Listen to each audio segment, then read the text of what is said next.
Hey guys, this is Lee Clements with Media Unlocked. We're here on the next part of our excavation of the 5D Mark IV menu functions. We've talked about the still shooting portion of it, and I just wanted to use this video to briefly go over the few differences that exist in the video shooting portion of it. So when you flip this switch to video function, I have a Pentax manual focus lens on here, so I have to tell the camera that yes, I do in fact have a lens on. Locks the mirror up. Looks like live view. It's very similar to live view, but the big changes are obviously when you hit start stop, you will actually start recording video. You'll notice your light blinking here. So we're here to talk about the menu. So you press menu. The autofocus, playback settings, and custom functions are all exactly the same. You'll need to refer to our previous videos to get those specifically. Right now we're just going to stay in the shooting menu as it relates to video. So image quality, image review, beep enabled, all of these things are if you're in video mode, but you happen to want to take a picture, then you would, you press the shutter button.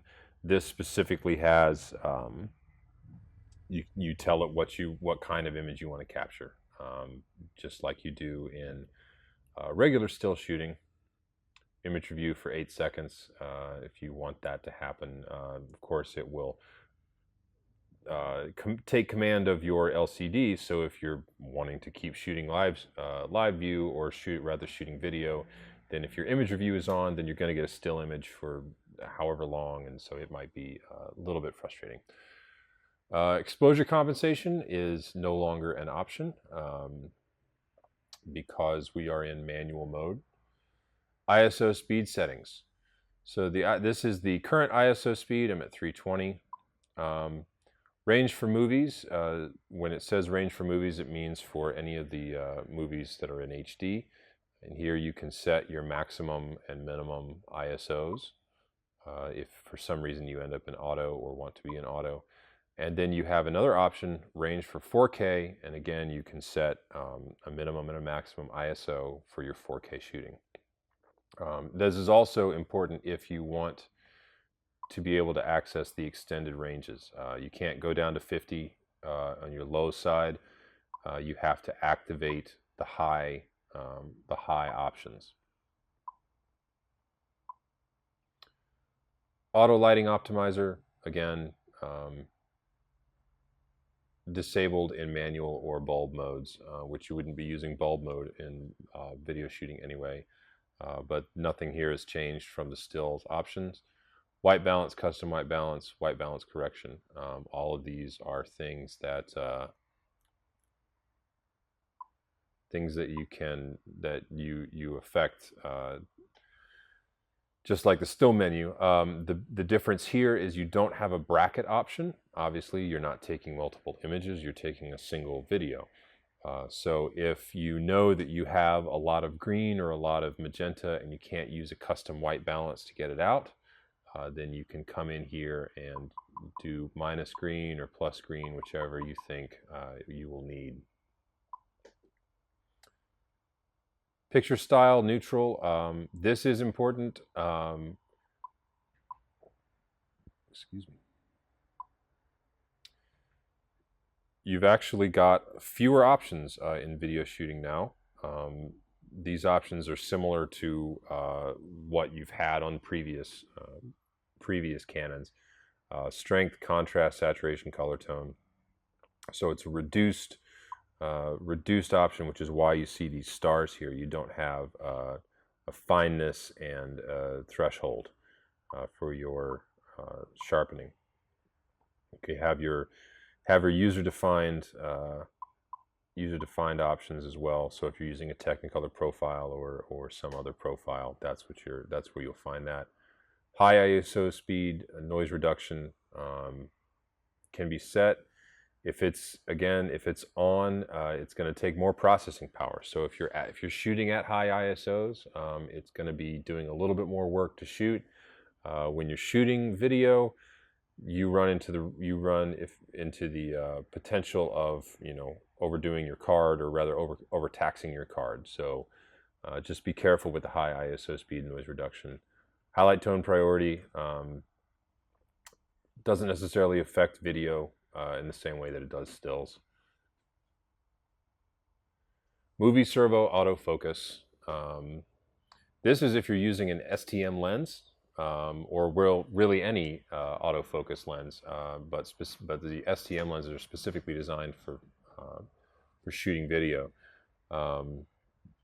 If you have it on, as it says, using an external microphone will reduce the amount of lens drive noise recorded, because obviously it's an internal drive, but also because your microphone is right up here next to the lens. If you're using the Movie Servo autofocus, then you're going to hear that in your audio recording. Autofocus method, you can do face tracking again, just like you would with regular shooting modes.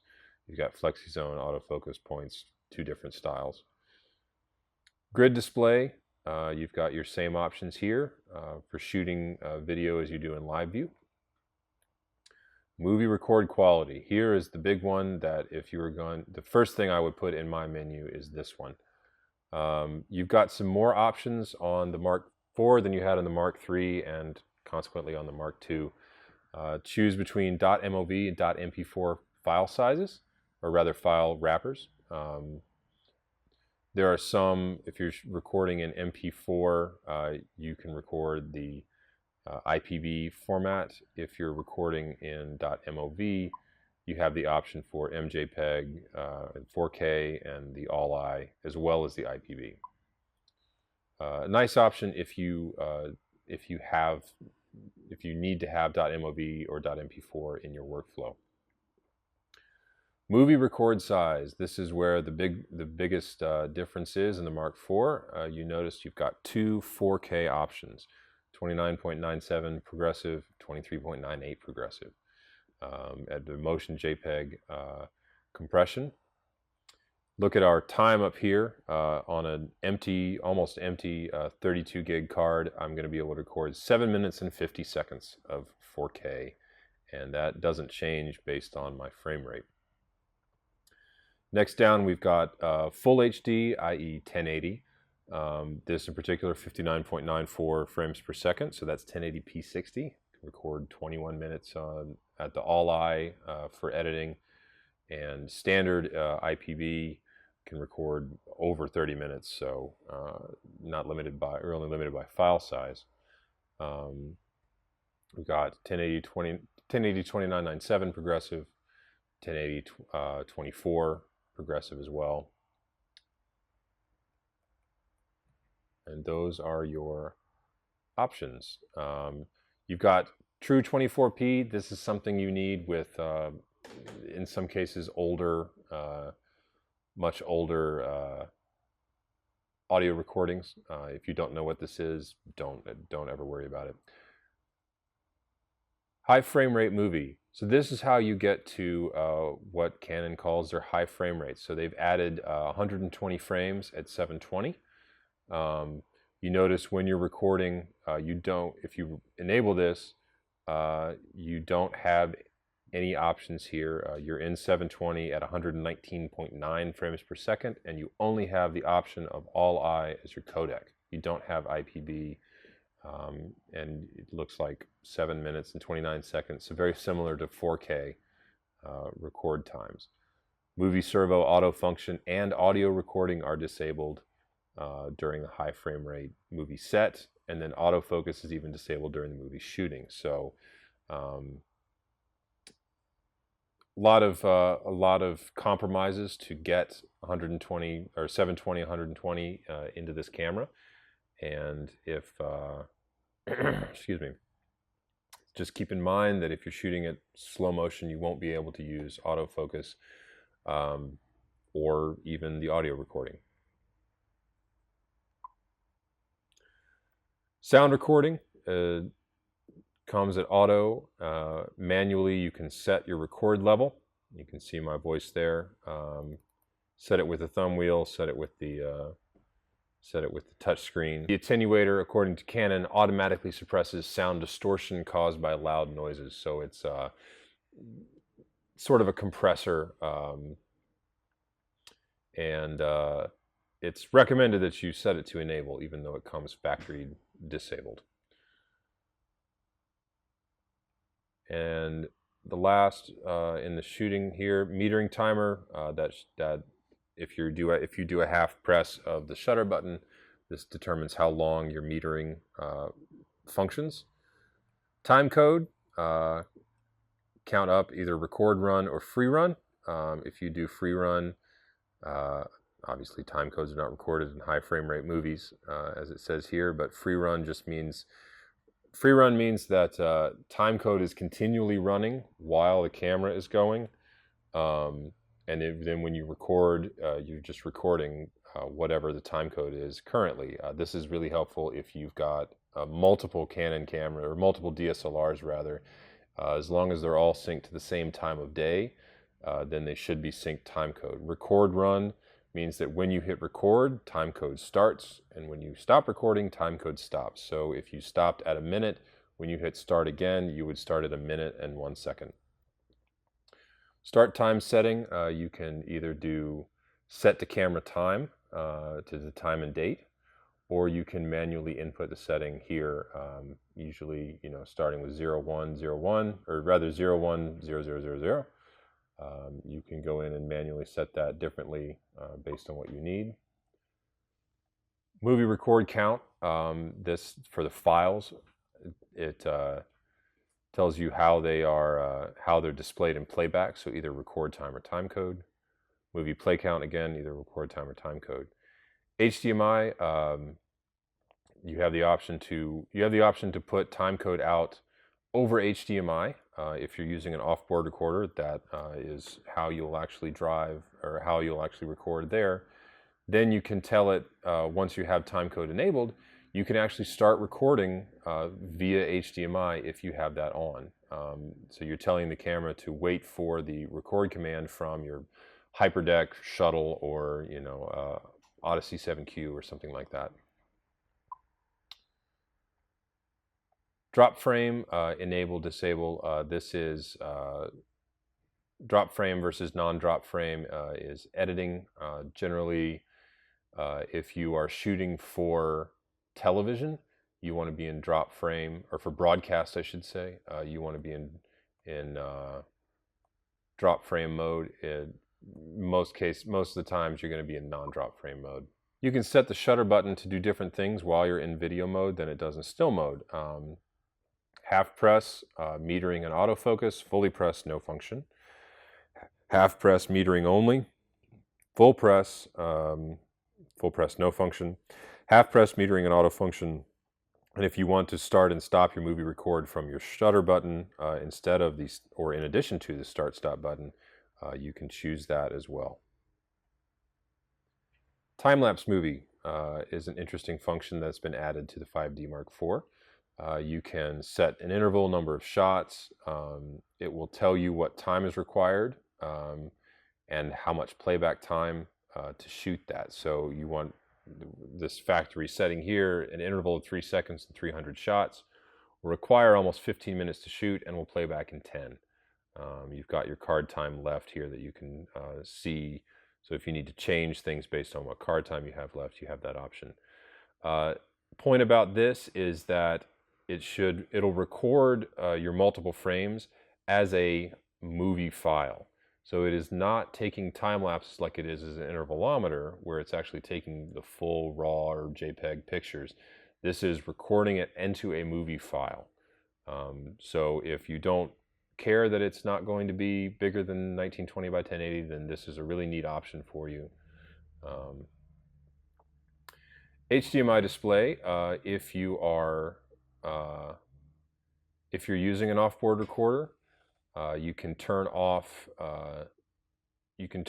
the output settings so that you get the full output to your recorder in this menu. Do not display movie recording setting information on screens. This is probably where you want to be. This adds that it doesn't display menus or playback on any outputs from HDMI. So if your camera is in a rig of some kind, that may not be something that you want to have go on there. This is with just the HDMI display, then everything goes out to HDMI. Remote control, enable or disable, that is and that's a Canon branded remote control that I don't have, so I can't discuss the functionality of that.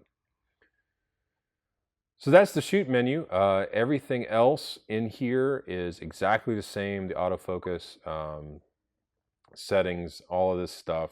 Canon has kind of condensed all of their shooting stuff into, or for movie function, they've condensed into the shoot menu, which is nice. You don't have things changing between settings.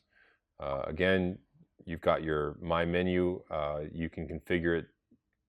You can configure it for everything. Obviously, you see here mirror lockup is grayed out, so things that don't apply in movie mode won't show up as options, and vice versa for still mode. What you might consider doing is having a tab, one for movie mode, one for still mode. Again, it's super configurable to whatever you want, whatever your shooting style is going to require.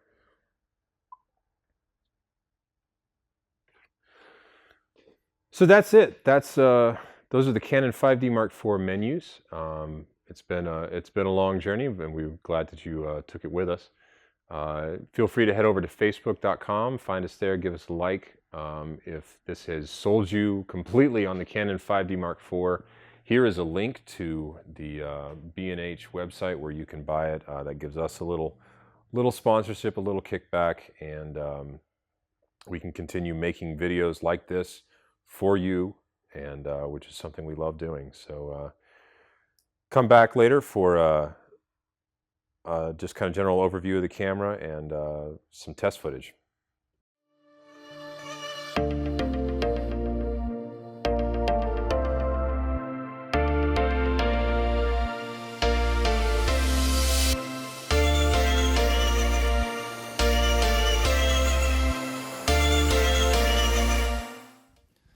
Hey guys, if you'd like to check out our website where we have all kinds of fun and exciting blogs, videos, and extra information that isn't on our YouTube page, click right here. If you'd like to talk to us or contact us and kind of take a look at all the different stuff that we have going on, we've kind of funneled it all through our Facebook. You can hit our Facebook page right here and follow us or like us. Now, if you like to look at cool pictures and behind the scenes stuff, we do that on Instagram right here. So go on and follow us on Instagram. And of course, we got our cute little bird right here, Mr. Twitter, and you can follow us as we do our short tweets.